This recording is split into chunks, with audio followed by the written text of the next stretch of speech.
Everyone, I just wanted to take a moment and thank you for having me be here today and speak to you all.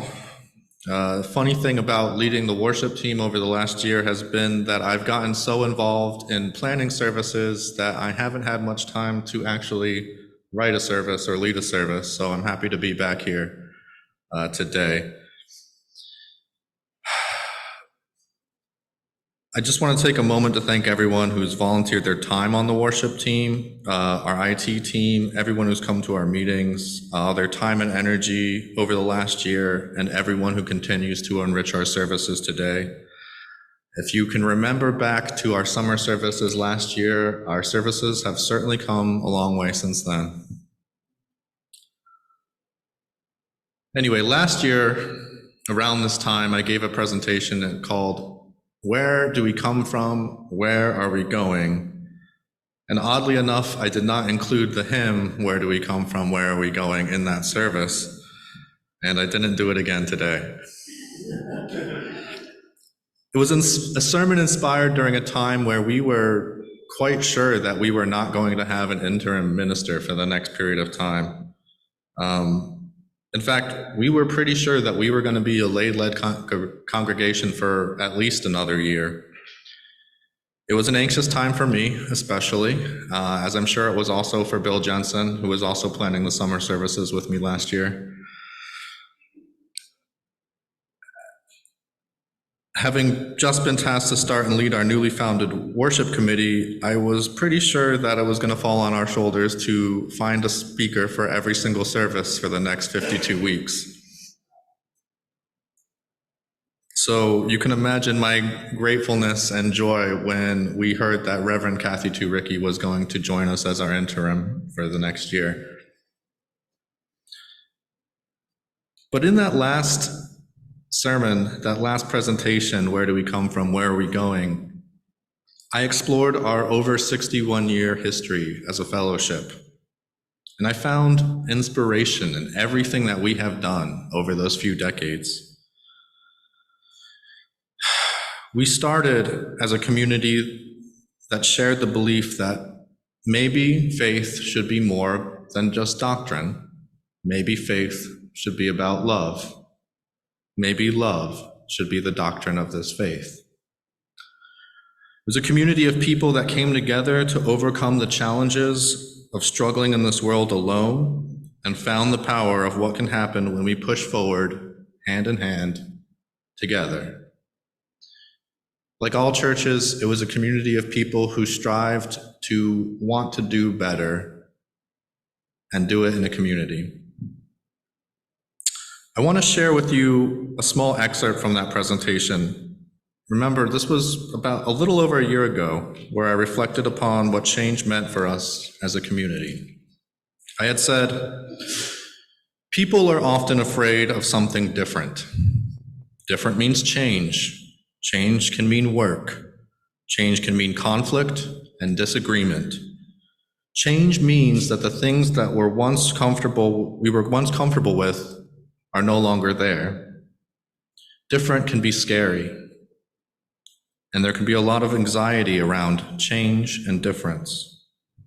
But that's odd, because at the same time, we as people love something new. We love the next innovation. We want the newest cell phone, the newest car, a new house, a new boat, a new baby. Little did I realize then how prophetic those last few words would be. I wanted to share that, though, because I look at us today and I am filled with joy, and I'm filled with inspiration, and I'm filled with hope because of how this community has embraced change. If you think about it, over our last year, we've done a lot. Even after our summer services, and we were graced to have Reverend Kathy join us as an interim, we have had more than 14 lay-led services. We've had guest speakers galore: Rabbi Silver, Kamruz Hussein, Reverend Ben Borton, Larry McDowell, and I'm sure I'm forgetting others. We held our first water service in a long time, since before the pandemic, when we had Reverend Ed Prue up here from First UU Palm Beach. We joined our neighboring congregation in fellowship together. And speaking of Reverend Ed, we also taught our first OWL class in a long time, our whole lives human sexual development class. And that was to a group of middle schoolers, no less, which is not an easy task. So many thanks to Keywing Merlin for setting that up, and Danielle Smith, who was also another facilitator during that. We also saw the return of the Fire of Life drum circle, starting with our Maybon celebration, which was in part due to the hard work of our pagan study group, our newly formed, brace of cups, started by our own Allison Rogness, which continues to thrive and has led several solstice services since its inception, and it just keeps growing. Although our search for a new music director continues, we have established a great rotation of musical accompanists, including Monica Ciudad Real, who's with us today, Julie Prock, Stephen Mento, and we were even graced a few times by our own Judy Kaiser. We've had original songs and solos from Ron Roth, who also gives a great sermon, by the way. Make sure you catch his next one coming up.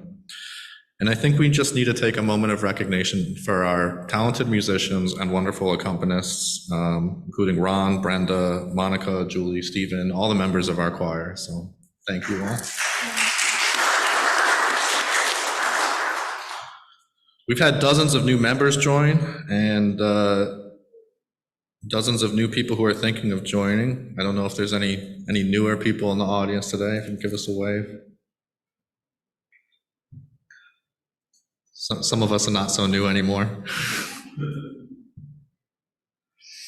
We've been through an annual budget drive, seen our new admin join us, and we've had tons of new events. I could go on all day listing all the new stuff that we've done in the last year, and I'd probably still miss a good chunk of what we've done.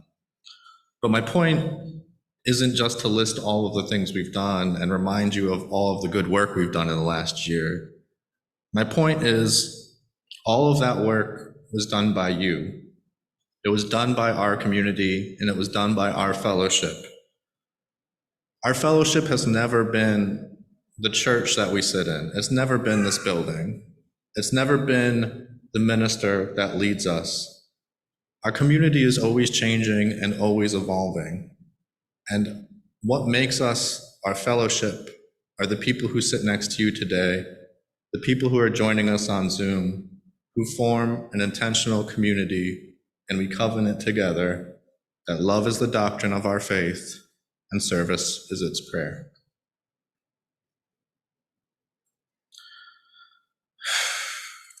It wasn't work that was required by us, it was desired by us. These things are all the fruit of our community, a community that actively tries to bring about the change that we want to see in the world. A community that supports each other through times of great sorrow and also through times of great joy. The moment that we experience right now is built upon the hard work and vision of our members and our friends. It is just the last step in a journey that started over 60 years ago and will continue to grow, I hope, a long time into the future. Just as everything we have accomplished is great, there is still much more to do. But I want to take a moment, instead of looking ahead at what comes next, at the next step, and the next step, and the next step. I want to take a moment, if we can, just focus on where we are right now. Just literally focus on where we are right now. Too often are we caught up in the next thing to do, the next service, the next meeting, the next hire, the next step of our becoming. We look ahead and we miss what's right in front of us. There are so many great sources of wisdom that guide us not only to the path of love, but also to the importance of living in the present. I'm going to remind us of just some of the many, many wisely imparted teachings that remind us to do so. But I'd also like to start with the wisdom that my daughter, at only 9 weeks old, has taught me. Willow reminds me every day at all times to live in the present moment, to enjoy this time with her that I am gifted with, because no moment is guaranteed. It shouldn't be taken for granted. And I want to make the most out of every moment that I can. I want to squeeze every bit of experience of it I can and drink of it and be filled. You see, young children do not reflect on the past or look forward to the future. As Jean de la Bruyere said, children have neither a past nor a future, thus they enjoy the present moment, which seldom happens to us. So sometimes, not always, but sometimes, it is good to be like children. With all of our desire to do more, grow more, add more, develop more, let us not forget to pause, to breathe in, and just relish the moment, the right now. You see, time isn't precious at all because it is an illusion. What you perceive as precious is not time, but the one point that is out of time, the right now. That is precious indeed. The more you are focused on time, the past, and the future, the more you miss the now, the most precious thing there is. Those were the words of Eckhart Tolle. It has become so commonplace to live our lives, so worried about the future and the past, that we forget we are gifted with what we hold right now together. Thich Nhat Hanh said, "The present moment is filled with joy and happiness. If you are attentive, you will see it." And you will. Not every moment is sunshine and rainbows and puppies, and there are plenty of moments filled with pain and with sorrow. But it is the beauty of experience, the gift of life that we have, that weaves the tapestry of our one life into the beautiful work that all of our souls come to create together. The Buddha reminded us that life is accessible only in the present moment. Thus, we live in fleeting moments on the dividing line between the future and the past. It is truly a precious thing indeed. Let us not waste it. Let us use our time the best way we can. So I look at our fellowship and what it's become, what it is right now in this moment, our new members, our new floors, our new music, our new leaders, and all of our new groups. This is where we are today. This is where we are right now. It doesn't seem so scary and full of change anymore, does it? It seems wonderful. It seems new. There is so much to reflect on and so much to look forward to, but let us not ever forget to enjoy the power of now. The moment now is found not by seeking it, but by ceasing to escape from it. So if you can, take in this moment, forget what's coming next, forget what just happened, look around you, take in this space, this air, everything we share together. Let us simply breathe together as we hold our hearts open and appreciate right now. Breathing in as our hearts fill with the moment. Breathing out as we give thanks for the present. Breathing in, opening ourselves to letting go of the past. Breathing out as we let go of the future. Breathing in as we remain here together.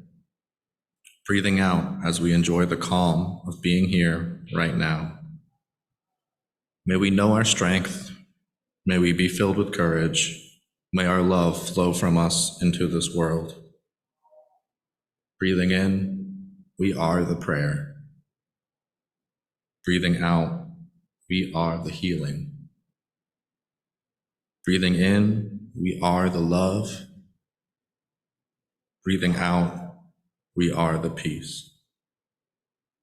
Breathing in, we are the hope. Breathing out, we are the justice. May we know our strength. May we be filled with courage. May we ever be willing and able to find the sacred moment of right now. Amen. Blessed be. May it ever be so.